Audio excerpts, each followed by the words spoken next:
then I don't know if you already share a little bit of the work we're doing here. Where's our location and all of that? Excellent. People are joining, so maybe you wanna give us a little bit of your background and what you're doing in the school, how big it is, etc., in order for the students to start arriving. So thank Yes. you again for being here. Yes, of course, my pleasure. Well, first of all, my name is Claudia Maluy, and I'm currently a principal at Popham Elementary in Austin, Texas. We are a school currently with 760 students, grades pre-K through fifth grade. And we are basically a school with low socioeconomic students. And so every day is a challenge, right? Because our students need a lot of supports, and but that makes our work more interesting and more challenging in a good way. I want to introduce also, I'm going to let him introduce himself. He's going to be here with me sharing what the work we're doing in our school. Mr. Suni. Hello, I'm Mr. Suniga. I'm the instructional coach here at Popham Elementary. Welcome. Thank you. So I'm excited to be here. Thank you for having me.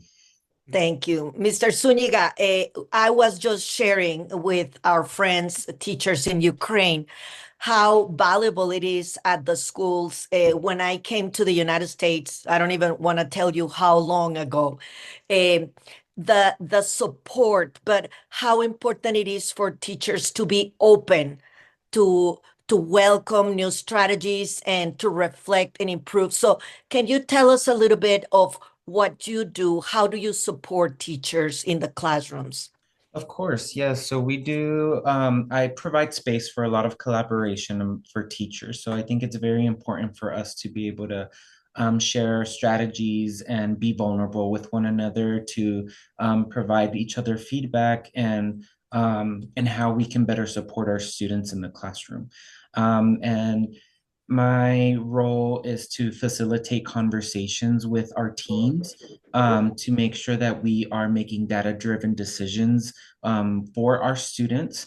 So I review data and build the culture of making that data-driven decision-making for our teachers. So that is my role to and how I support students, teachers when they're with me, and I also have time to go into their classrooms and and observe, so that way it gives me the opportunity to coach them in ways where they may need that area of growth. Very, very good. And I was just sharing with them in the past that the era of the teacher, like closed doors and what happens in Vegas stays in Vegas, is long gone. And I'm excited that you touch on the data point because that's exactly the topic we're going to talk next week, and how important it is to be open with our team to realize, oh, this teacher is doing something better. Maybe I learned from that teacher, or I need help in this. So how open are the teachers to talk about data? They're very, very open. I think we've have established a great culture over the year of me working with them. And so now we have um, really had provided that space where we dive into the data and inform instruction based off the needs of our students. So through our Thrive Mentor program, our mentors do a really great job of mentoring our new staff, our new teachers, our early career teachers here on campus, and also kind of helping establish that culture with them in our campus as well. Excellent. So it has been really good having them also doing those learning walks with the teachers, their mentees, and seeing what they observe based off the data from their classrooms. Excellent. So, Ms. Maluy, I have a question for you. Previously, before this session, some of the teachers online are telling us that they are very concerned, or they would like to hear how to handle, as part of the classroom management, behavior. So what is your school-wide or your goal, your expectations in how to handle classroom management? That's a very good question. I think we all have that challenge, right, of discipline in the classroom, discipline in the school. And I have a theory. I think that instruction manages discipline. If you have good instructional practices, you reduce your discipline incidents in the classroom. So that's why it's so important for us here at Popham and in our school district to the planning of our lessons and the internalization of our lessons, because the more prepared a teacher is to conduct an effective lesson, and the more prepared a teacher is to engage the students in the lesson, we see that discipline, it's better. You don't have as many incidents as compared to when we are not very well prepared, or the lesson is weak, there's no internalization, we're just flying to see, and that's when the students start, they are not minute by minute engaged, and you're leaving opportunities open for that disengagement and those discipline issues. So we are going, and we invest a lot in our planning stage and our internalization. We're constantly working on that, because that's where the most important part. The delivery, it's the next level. But if you don't have a solid plan and a solid internalization of the lesson, you cannot deliver a great lesson. Let me tell you a little bit about how we're working right now. We have roles. We have what we call the professional community learning, that when we meet to plan our lessons. And Mr. Zuniga leads the sessions. I'm there as a resource. But we are seeing what works, what needs to improve. So recently, like about a month ago, Mr. Zuniga and we always engage in conversations about what can we do better. So we decided to give role to the teachers. So the teachers are now conducting the sessions, and we have roles. So, and they pre-plan. So when they come to this session, they already know the objective. They already know what they want the students to learn. So we just talk about the lesson, and they show us the lesson like we were the students. And then we can provide feedback. You know what? I don't think this activity is gonna work very well. And then we can start having conversation. How can we enrich and improve the lesson? But I think, and then we have a rotation. We have a very good organization. So everybody knows this month who's gonna present the lesson, who's gonna take notes and send it to the team afterwards. So I think that it's all about the teamwork, the collaboration, and having common goals. Because otherwise, from last year to this year, we did tremendous growth, like tremendous academic growth, but it's because we're always engaged in conversations, academic conversations, and how can we improve our practice? How can we support our teachers? having honest and vulnerable conversations. Nobody tries to be a hero. We are all educators. We are here to be continuous learners forever, because I'm the leader of the campus, and I still tell them, I learned something today. I learned a lot from Mr. Suniga, from my teachers, from the teachers of our campus. We are continuous learners. So I think that vulnerability and say, I need help in something, it's very important. But that's a culture that you create in your organization. If people think they need to pretend they know everything, then you won't have that collaboration, authentic collaboration. Yes. So I think minute-to-minute planning, it's very important for classroom management. Have some student-centered strategies. Mr. Suniga and I, when we were preparing for this presentation, we talk about some. I'm gonna let him talk about 3 strategies we use in the classrooms and our teachers use in the classroom. Excellent, excellent idea. Thank you. Yeah, so in the classroom that we use is interactive and collaborative learning for our students. So we try to incorporate a lot of think, pair, share in our classrooms, where students have the opportunity to discuss with their peers. Turn-in talks, ask rigorous questions where they can get that high order level of questioning, and just cooperative structures within the classroom too, like using strategies such as Jigsaw, where it gives them the opportunity to be leaders for their group and come back and report to the original group. So that way they each have an opportunity to be a leader in a specific target. So we try to incorporate those types of strategies with our students in the classroom. And I love how that connects with behavior, because allowing the students to have a voice, to talk and to move. We're not expecting them to be like statues the whole day, just releasing all that energy, letting them be heard.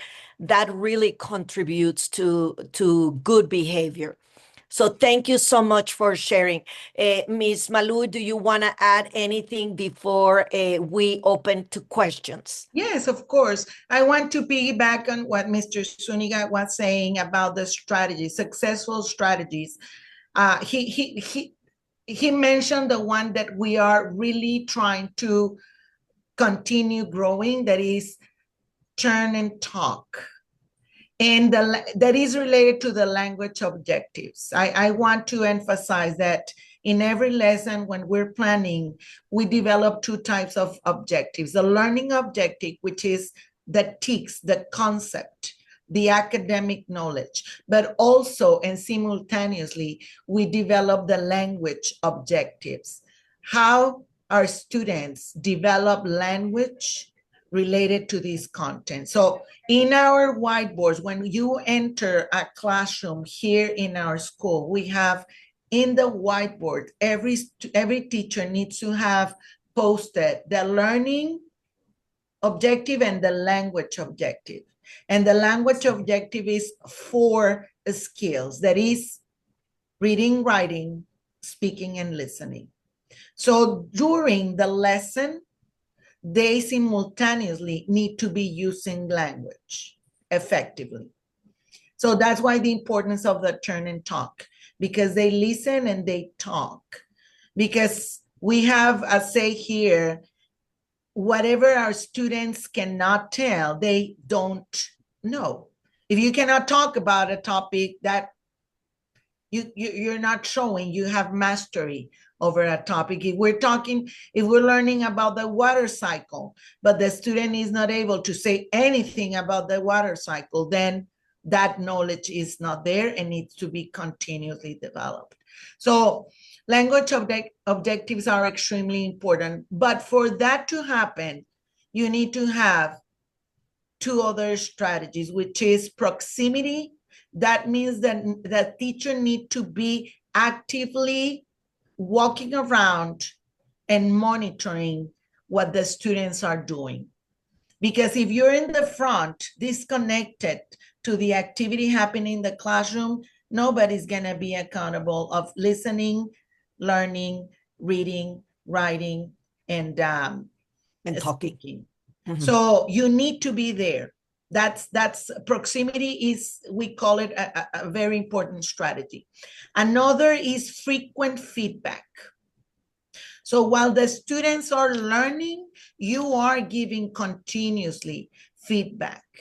We don't wait until the end of the unit, the end of the module exam to tell the kid, you got all of these wrong, because that's not useful for the student to improve. You need to be there providing in daily basis that feedback. Hey, in this paragraph, when you write, and it's not about writing a lot, but it's writing frequently, often. Maybe one sentence about a topic, what you know, or answer a question, a specific question.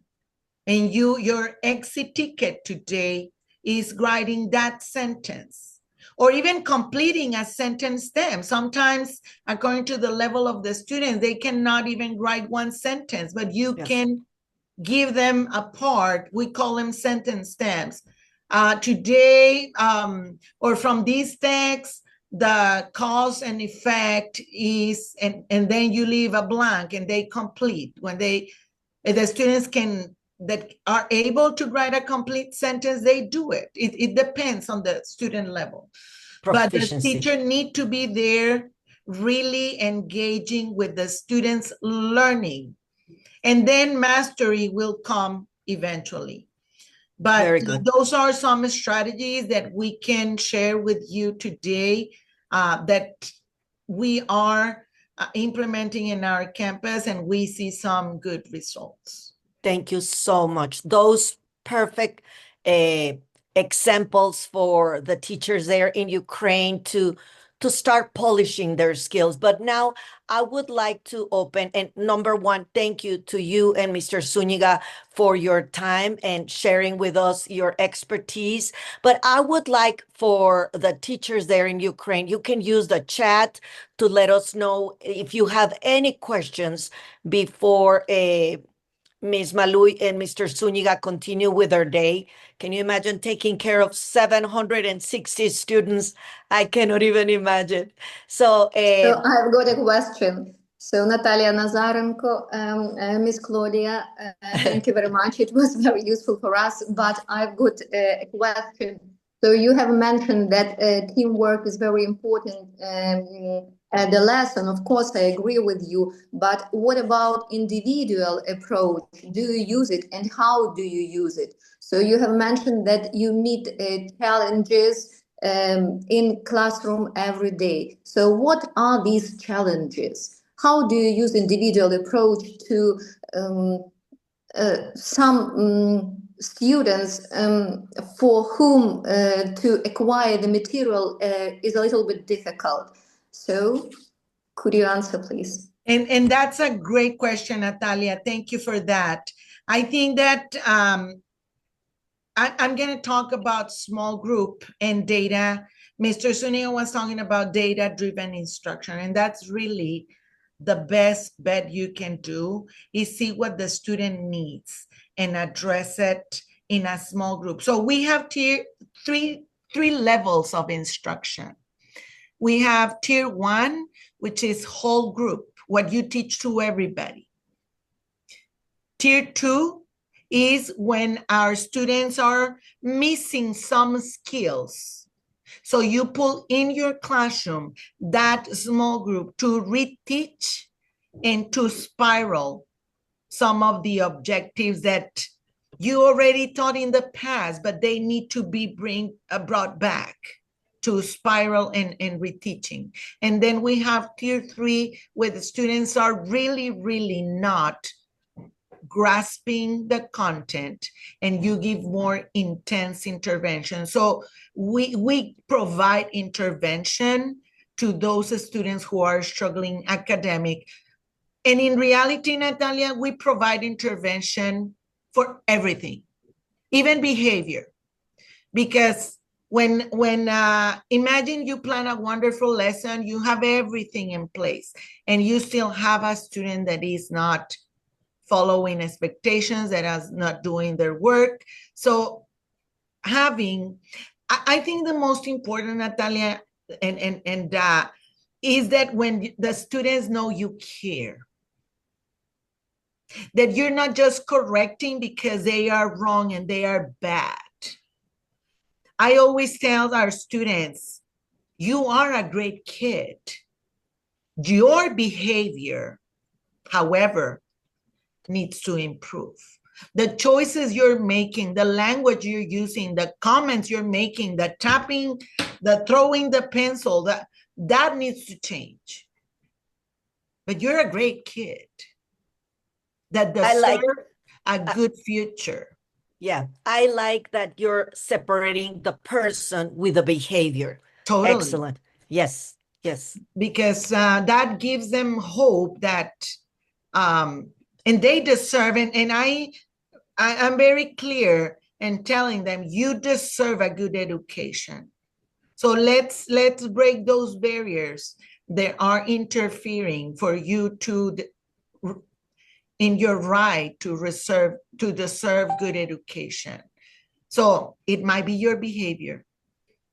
Yes, I absolutely agree with you. And one more question. How many students do you have in your classroom? In each classroom? Yes, in each classroom, no more than 24. No more than 24. We try to keep it in that number. And that's very manageable, because there are other schools and other school districts that you can have 32 students in each classroom. And that presents a different challenge for the teacher. Very good number. Yes. Very good. I mean, sometimes sometimes we have 25 in one, 24 in another, but that's our standard. Yes. Any other question? Thank you, Natalia. Nice meeting you. You can comment on the chat, or otherwise we're going to dismiss Ms. Maluy and Mr. Zuniga. Let's see. Anyone else? It's now or never. Svetlana, you always ask great questions. Do you have any question for us? Good evening. Okay, we have evening. That's why good evening. Yes. Well, actually, I'm very excited about all these two projects I'm taking part in, and all our meetings. And I'm from Sumy. I live in Sumy. Our region borders on Russia. That's why we're learning online. And we have been learning online for several years. First of all, because of COVID, and then war. And you know that it's very difficult. I don't know how to motivate students, because you know that most of them, they work at the lesson without cameras. They don't turn them on. Okay. So that's why for me it's a problem. How to do it, how to make them be engaged in this learning process. Well, I'm doing my best. I try to do my best to make interesting tasks, to be such involving tasks, something like that, because I want them to enrich their knowledge, to improve their knowledge, at least to know English, just to be able to go abroad and to say some words in English. But yes. It's really a problem when you just ask them, they keep silence, and sometimes you're talking with yourself. Your question is it's something very interesting. But let me tell you, positive motivation. I have ridiculized myself so many times in my school to make kids do things. One of our objectives in a couple of months ago was attendance. A lot of students were missing school. So I told them the class with the best attendance is going to tape me to the wall. Tape me to the wall.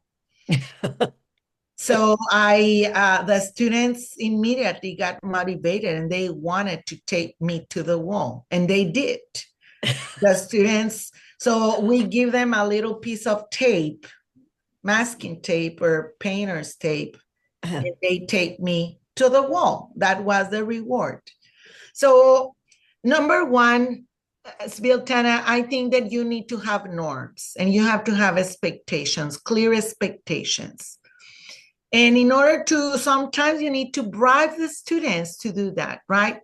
So if I were you, I would say, guys, I'm gonna give you our reward. You're gonna have the opportunity to dress at the end of the week on your favorite character or your favorite animal. You can be a cat, you can be a dog, you can be a kitty, you can be a bear, on camera, because we're gonna have an animal party. But in order to get there, every day, I'm gonna give you a point if you have your cameras on. If, let's say you complete, if we reach 10 points, we have the rule. We're gonna have an animal party. And you can dress up for class as your favorite animal. Remember, Sviltana, you are the rule maker. You can make as many things. Nobody's telling you. Like, I create challenges. I create whatever I want. Right? Like, and if I want to motivate the students, we create different celebrations for them. And so go ahead and tell them, in order to make a point, you need to have all of you, that because we're a community, and that's how you sell the idea of everybody. We are a community. You have to have your camera on. That's one point. If you participate, that's another point for the community. Yes. So at the end of the week, if you can give 2 points a day. And if you complete 8 or 10 points, so you can, Friday, we dress as our favorite animal, and we have an animal party. And then next week, we have another thing. And then next week, until it becomes your standard. Yes. So motivation, positive motivation works extremely well. You have to be creative. You have to, let me tell you, we have learned even to make balloon animals. Whoa. Like in the fair, because we need to use every strategy possible. Yes. You know what, students? If we get 10 points, I'm going to dance for you your favorite song, the song that you proposed, the song that I'm going to give you 3 choices of.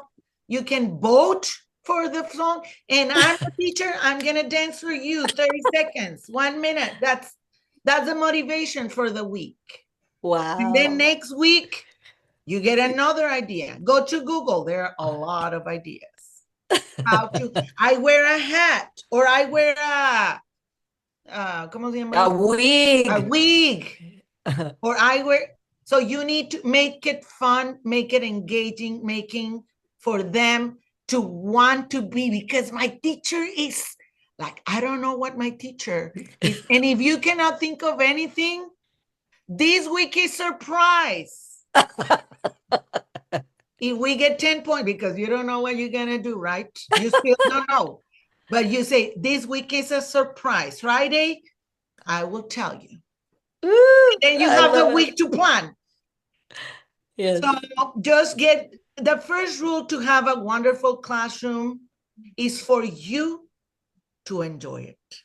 Yes. If you're bored, your students get what? They're going to be bored. Yes. If you're Yes. excited, you're gonna transmit that energy and they are gonna be excited. Yes, yes. Very good. Well, I hope thank you that so helps. much. No, a lot. So, if that's okay with all of you, you can, if you have any questions for Ms. Maluy or Mr. Zuniga, please feel free to send it to me via our chat.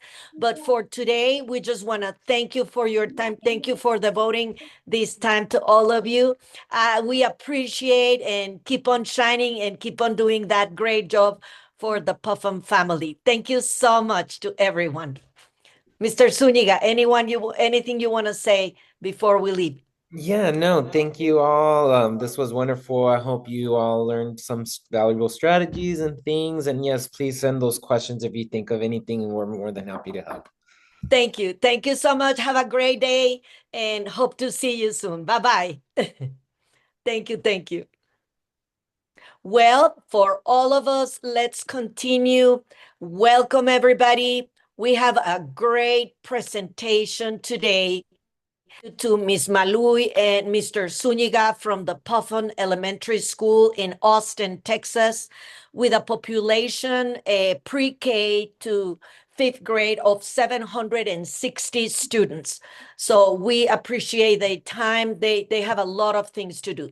So what we're doing today, we're going to talk, as you may notice, about classroom management.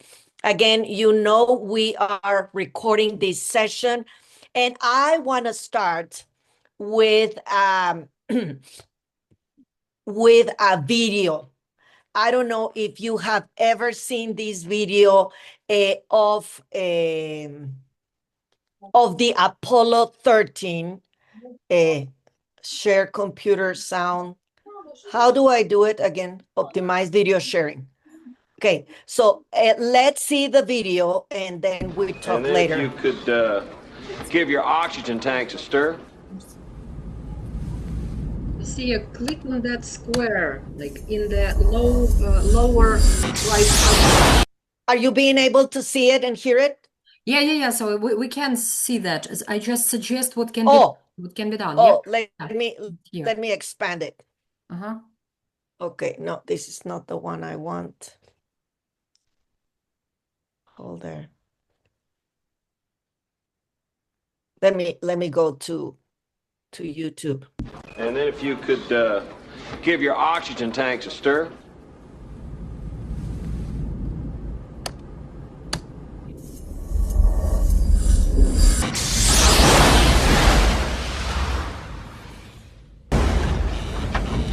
What did you do? Nothing. I stirred the tanks. Whoa. This is Houston. Say again, please. Houston, we have a problem. Well, this video is super known here in the United States. When things go south, we always said, okay, Houston, we have a problem.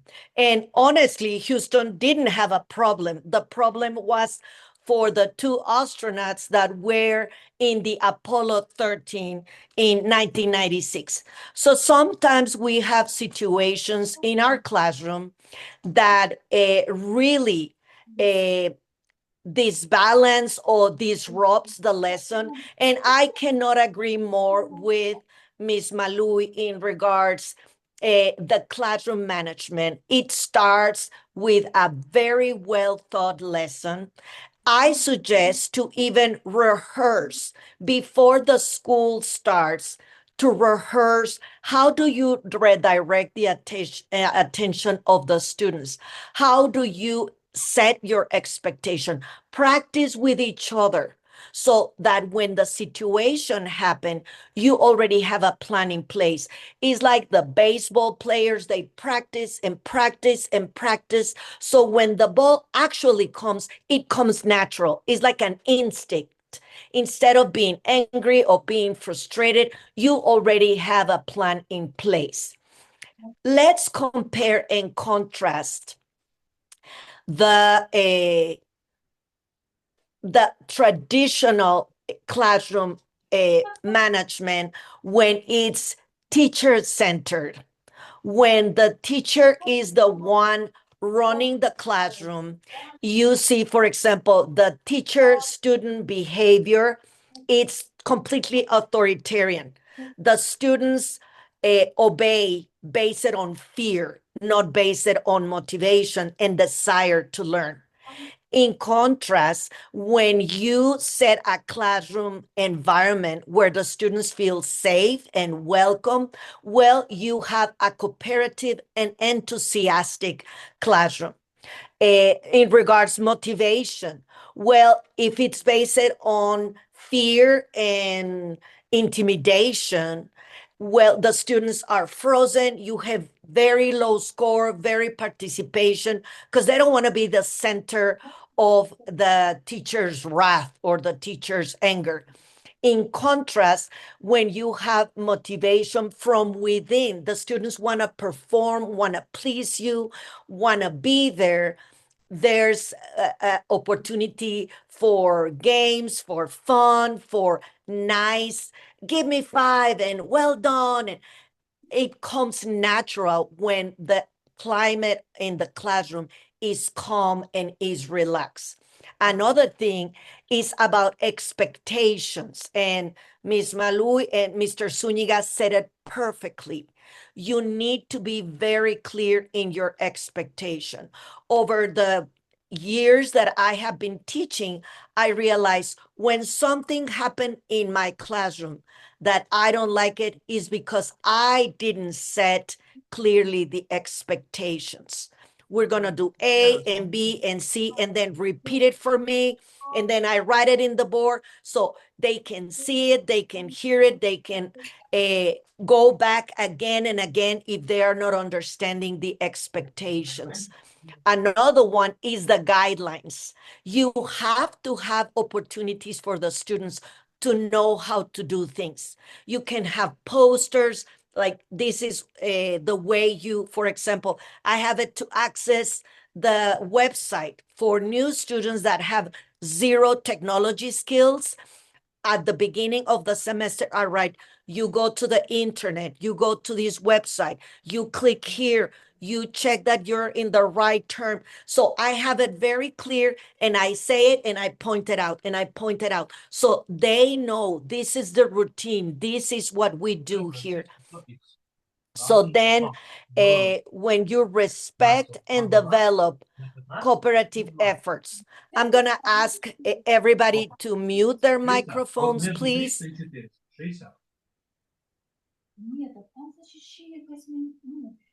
See, unfortunately, I cannot like mute this person, but okay, that was Elena. Okay, yeah. Yes, thank you.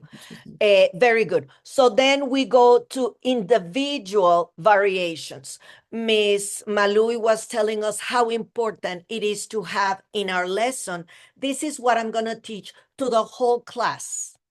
And then again, I'm checking the faces, their work, I'm walking around, and I realize there's 3 students that are not getting it. So I have opportunities in the class for the students to work in groups or work individually. And then I'm going to call these 3 students, not as a punishment, but as a way to reinforce what I'm teaching. So that's connected with behavior. When the students are frustrated, they can act out, they can disengage, they can misbehave. So it is my role to be checking where they are and to help and to help and to help to bring them back and to help them succeed and to avoid misbehavior. Then I need to have individualized instruction. I don't know how your day is scheduled, but in the class, you can go and work one-on-one. It has to be private when you're correcting behavior or when you're explaining in a deeper level one-on-one with the students. But starts with questions. So we don't go to tell the students, you are wrong, you are doing this bad, blah, blah, blah. So I noticed that when I say this, your answer was very harsh. Can you explain me what happened there? Give the students a chance to express orally, and they are processing like, Yeah, her tone of voice was very kind. Why I acted out or why I throw the pen. So try to understand what's going on, because usually what we see, the behavior that we see, can mean different things. Maybe there's a situation in the student's family life that have him angry. So you have to dig a little bit more in regards to the behavior, not just react and give the consequence.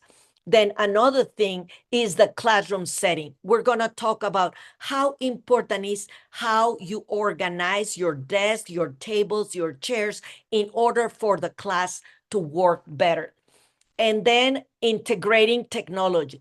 That's a huge part in the United States, is managing the technology, but allowing the students to use it in order for them to reach their goals. Let me share my experience when I was teaching at a high school level. We had pockets. So when the students enter, they have to put their cell phone in the number of their chair. And I said, I don't take attendance looking at you. I take attendance if your phone is in the pocket. So that way I know you're here. And there were some students that they were very clever. They put like an old phone in the pocket, and then you catch them texting under the desk. And so we have conversations like, you have two problems. You have, number one, you lied to me, and number two, you're texting in the class. And you let them explain. And did you notice that I said, you have a problem? When the students doesn't have a pencil, it seems like you have a problem. It is way faster and easier to say, you know what, you don't have a pencil, here is the pencil. But I'm not teaching the students to be accountable, to try to solve their problems. And I know a pencil can seem such a small thing, but at their level, they need to learn how to solve their problems. You can say, you don't have a pencil. Well, nobody wants to lend me a pencil. And why do you think is that? Because they keep on lending you pencils and you don't give them back. Or so you walk them in the process. Did you notice you are creating your own problem, right? Accountability, it's a very important classroom management skill. And then community development, as Mr. Zuniga and Ms. Maluy were saying, you always frame it in, we are a community. This classroom is our classroom, not just me as a teacher, but you use it. So this is your classroom. Very good. Any questions so far? Please feel free to use the chat. I have one message. No. Anyone's questions so far? Very good. So then let's get going. The first skill, a powerful tool you have, is your tone of voice. If you are yelling all the time in your classroom, guess what? The volume of the students' voices is going to be very high because you are modeling for them. So that's your skill and your tool in your toolbox as a teacher, is a tone of voice. It has to be calm. It has to be, don't use 20 million words. Your voice is your instrument to work. So I never yell. I stand in the middle of the classroom and I just raise my hand. I'm calling their attention. Sometimes I start counting very softly, 1, 2, 3, and I'm counting the seconds it takes for them, because they are wasting the instructional time. They pay me to teach, so I defend the instructional time with my life. So you have to practice in front of the mirror and develop a very calm, neutral, but assertive voice. That gets the best students' response. So you don't start yelling instructions. You calmly wait. And there are a lot of attention grabbers I'm going to share with you. Let me see if I can find it here. There are many ways to train your students to respond. For example, you train them at the beginning of the school year. Every time I said, oh, me, they're going to say, oh, mine. And that means they have to turn and look at you. You never yell instructions. First, you get their attention. Once they are in silence, then you give the instructions and you write it down on the board. So for those distracted students, like, what are we doing? What page? I just point at the board. So I train them. I already said it once. If you didn't catch it, it's on the board, right? So you take care of your voice and you don't yell, never, ever. So I'm going to share this document with you in the Telegram. There are a lot of different tunes. They are even songs like, I don't know if in Ukraine you see the cartoon SpongeBob SquarePants. So many teachers said, who lives in up and up under the sea? And the students answered, SpongeBob SquarePants. That means come back. Or holy moly. And the students respond, guacamole. You need to have a code with the students. That means time to talk, it's finished. Time to be working is finished. When I sing this, means you look at me for the next instruction. Very good. So again, you have the power in your voice. If you talk in an aggressive manner, hey, listen to me, and we inadvertently, we are manipulating, we are instilling fear in our students. You have to be relaxed. You are the one in control. And I love what Ms. Maluy said. You set the rules. And it is okay if at the middle of the semester you said, you know what, I've noticed this is not working. Let's change the expectation. From this point forward, this is what we're going to do. And it is completely valid.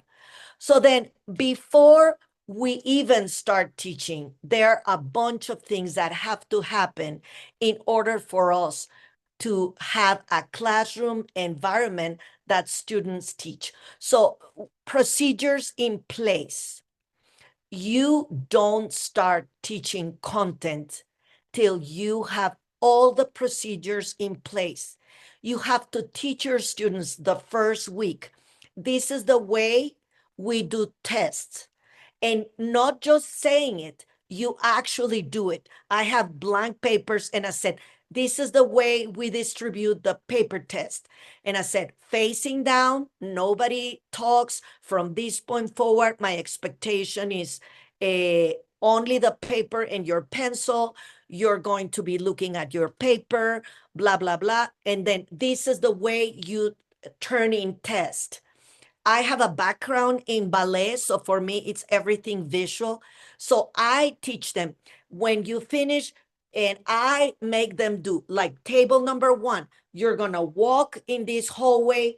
You're going to come and turn it in the basket. In this other hallway, you're going to go back to your table. And you practice actually physically, not just saying it. So it's imprinted. You give them an opportunity to move. So procedures for everything. If you arrive late, if you forgot your homework. So you have to physically explain all the procedures. For each one of these things, I have a small video that I want you to look.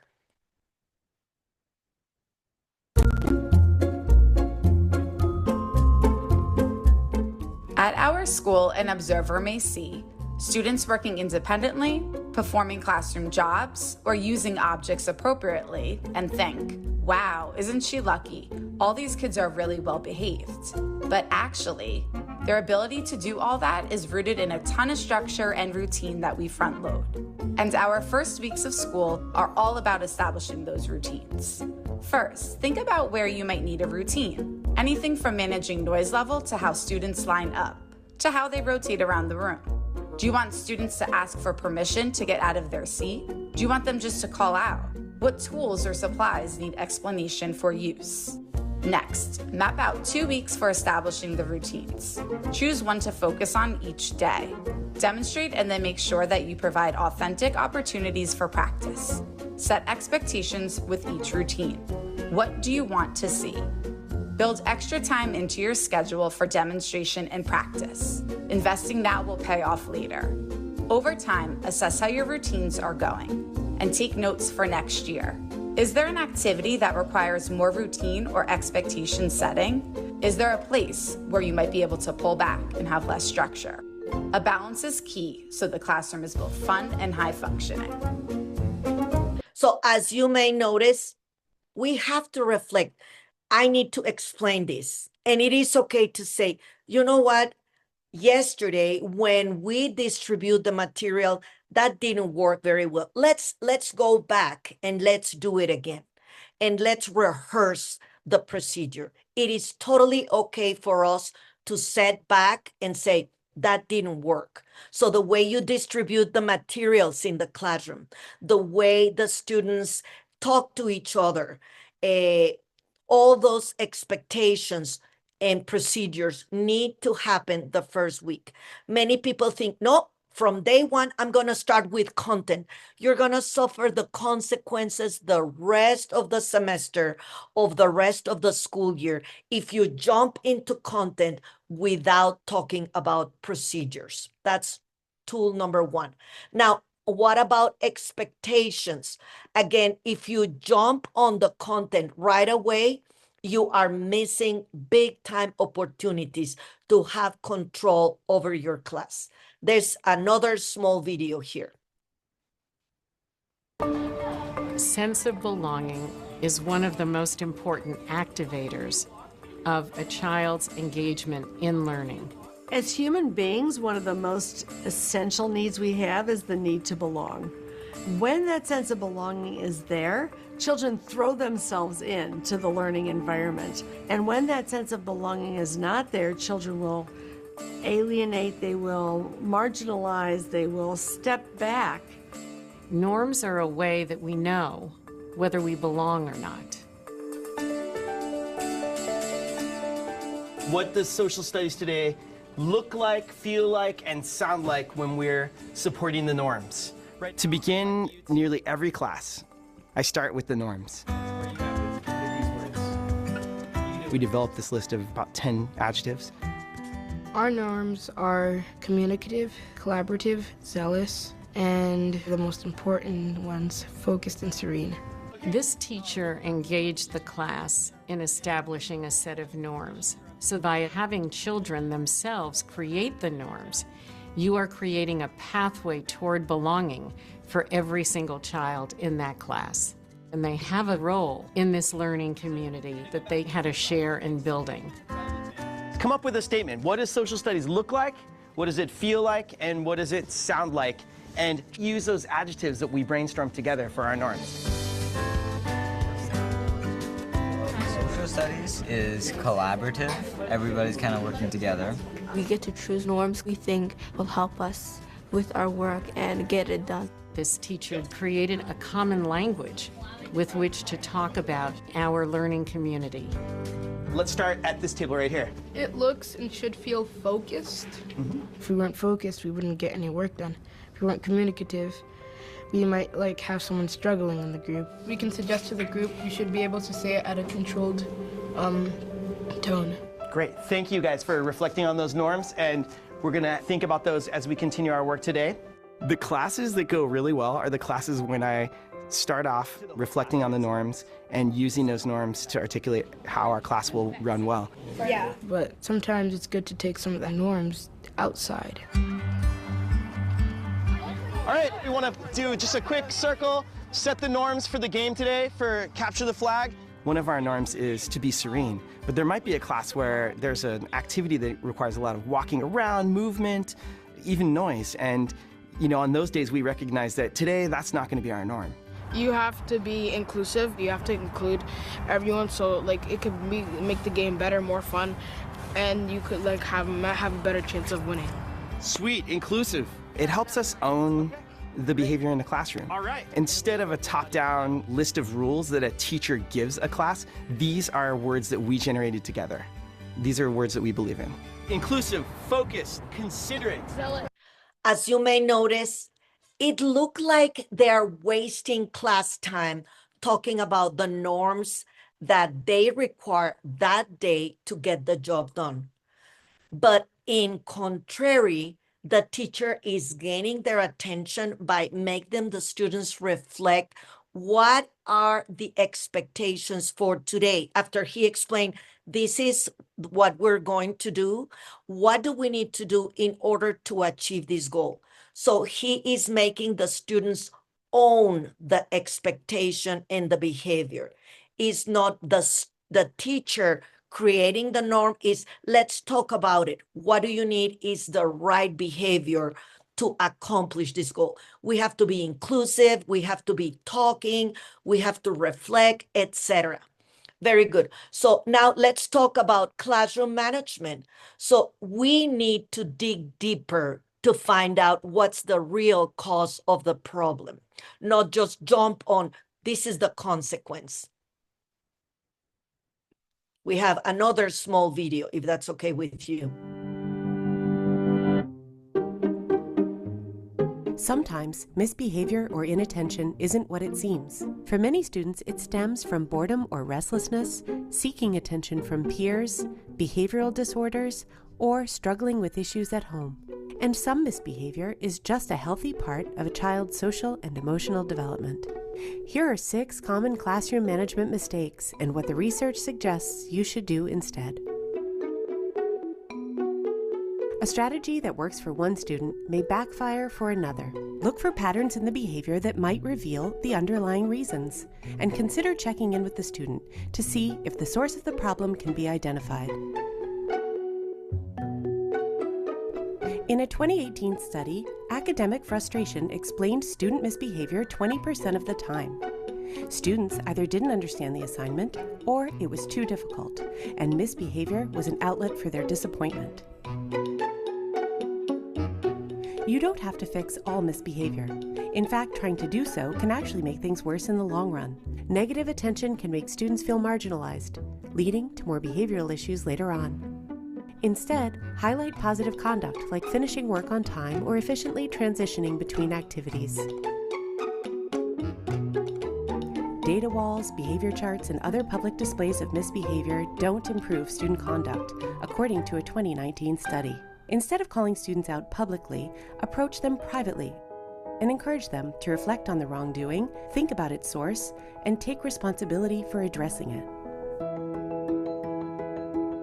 You can't expect kids to work with you without putting in the emotional labor. Demanding compliance will often result in kids rebelling, testing boundaries, or engaging in power struggles. Try proactive strategies like positive greetings at the door, co-creating classroom norms, and building and maintaining strong relationships. Are all students being treated equally and fairly? Teachers often give Black students fewer warnings to correct their misbehavior, for example, when compared to their white peers. School systems must address broader discipline policies, but within classrooms, teachers can start by reflecting on their own implicit biases. They can also make it a practice to regularly review their disciplinary measures to see if there are areas for improvement. I find very interesting that without wanting to say the same thing, Ms. Maluy, Mr. Zuniga, and I, we agree that the relationship with a student is like a checking account. You have to deposit positive comments, not just well done. You have to say exactly what they did well. I noticed that your writing is getting better. You're adding adjectives that make your writing more interesting. So make a meaningful comment about their work. And like, I love that you come every day. Thank you for being on time. So express exactly what you're praising to the student. You are making deposit in the relationship. By the time you need to correct any behavior, you can write a check because you have invested in the relationship. If you don't work at a personal level with a student, when you want to correct, they're not going to follow you because you have not invested in the relationship. So the first rule for classroom management is notice what they like, notice what they are interested. As I told you before, I have a list of all of you, what you said in the chat, what you are studying, what you like, what you are doing on your free time, etc. So when I talk to you, when I put the comments, I point out to those things. I'm trying to build a relationship. And Svitlana said very well, it's a totally different ball game online than on site. But for those of you teaching on site, you have way more chances. Give me 5 at the end and at the beginning of the class. What I do with my adult students every week at the end of the week, I said, let's get a selfie. And I have all my students here and I send that picture to all of them via email. Thank you for a great week, blah, blah, blah. You have a lot of opportunities to make them feel part of your community and that you care individually for each one of them. The clear lesson objectives. Ms. Maluy pointed at that, and the next week, I'm not sure if it's next week, soon we're going to talk specifically about lesson plans. So I'm going to leave that for later. And then the content. That is super important, that you have to be purposeful about what you do. You cannot just be worksheet through worksheet through worksheet. Where are you going with this? The biggest question you have to ask yourself, why this matter? Why am I doing this? Where am I going with this? Not just to fill out the lesson time, but because you're tapping in the 4 areas of learning a language all the time. You keep that forefront. This is why I'm doing what I'm doing, right? Very good. Do I have any questions on the chat so far, or anyone that needs to clarify something? By the way, thank you, Natalia. Thank you, Svitlana. Thank you, Miss Olina, to have your cameras on. Thank you, thank you. For those of you that do not have power, I totally understand, but thank you for being connected and engaged. If that's okay with you and I don't have any comments on the chat, I'm going to continue.